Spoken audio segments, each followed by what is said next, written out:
Alright, hell yeah. This is very cool because we do a low-sided spin the other direction. And so, hell yeah. So we're over there on the left side, and let's see what we do. And we quickly switch to the right side and then do that low-sided spin.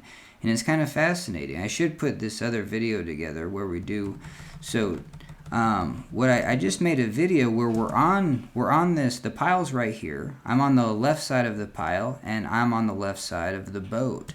And so why this is useful in a straight surf, and I don't even realize it this session at all, because if I do pry or the boat kind of angles towards this hole, I can pry the boat back, and if the boat does catch a little bit and it can side surf up against the hole, I can kind of hold that pry so it doesn't fully rotate out, and then I can pry it and pivot it back in. The other thing that can happen is that if I get the bow of the boat to come all the way across and I'm holding that pry, I'm actually putting kind of a stake in the ground. The bow is going to come heavily this way, and then the stern and me are going to go back into the hole. But this is quickly the opposite. And so that scenario that I just talked about would be if the bow was over here.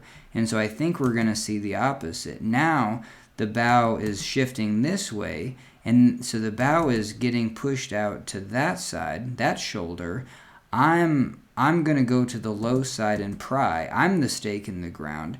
This bow is going to get swung up, but I'm already low-siding my boat back in, so it is going to serve. So this is such a fundamental, and this just out of nowhere just kind of went for that pry.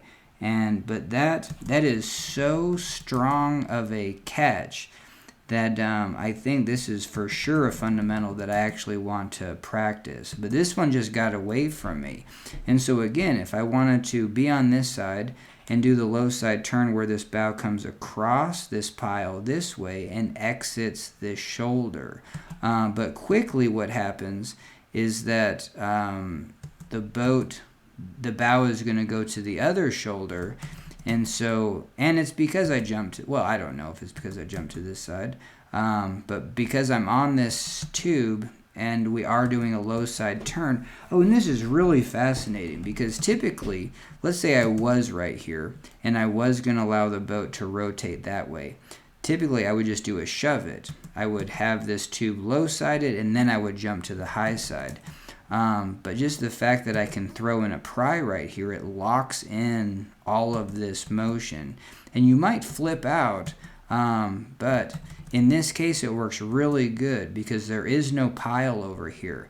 And this bow is just going to go grease its way up and around, and I have just locked in a pivot right there.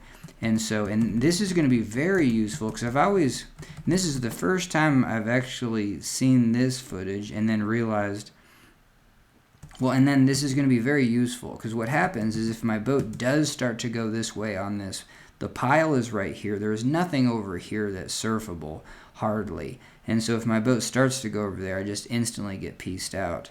And so this can allow the boat to roll up and then get me surfed back towards this pile, which it does really well. And so I go from the low side, spin, and then I just shift over to where the pile side is, and then I can rotate back in. So hell yeah. And I'm just so fascinating. That just came real fast.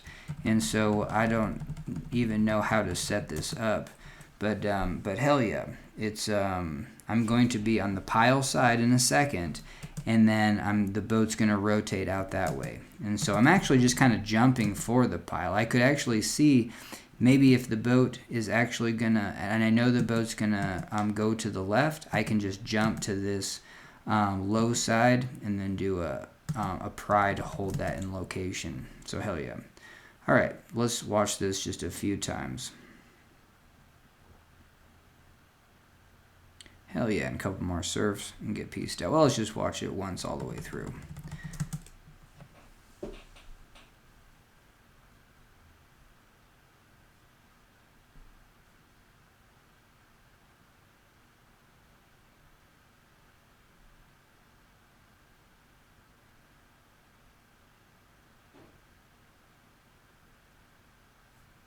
Hell yeah.